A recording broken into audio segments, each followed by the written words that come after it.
We want to take a look at polling now. And coming into tonight, Joe Biden appeared to take a narrow lead over President Trump in Florida in the polls, but it was not meant to be, with the Republicans securing the Sunshine State. Joining me now to discuss this is Chris Jackson from Ipsos U.S. Public Affairs. Chris, thank you so much for joining us, especially at this time of night, or morning, I should say. So what happened there? How did the polls get this one wrong? Well, so the polls actually said Florida was a toss-up all along.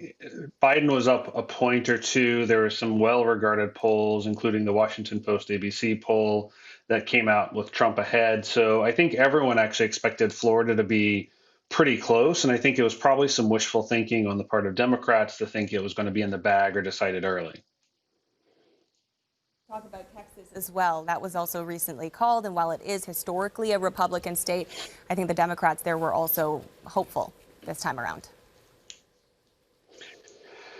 Yeah, so I think what we're seeing in Texas and in Florida to an extent is Joe Biden is actually doing relatively well among white voters. He's improving slightly on Clinton's numbers in majority white counties, but he's doing a bit worse on Hispanic regions.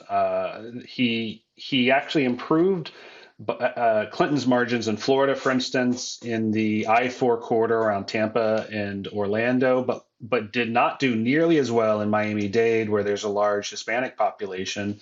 And in Texas, it looks like some of the same patterns are happening, where Biden is winning big in the cities and the suburbs, but there's some particularly Hispanic areas where Democrats have historically run up big margins where he didn't do quite as well. Okay, and what about Michigan, Pennsylvania, and Wisconsin? All eyes on those states.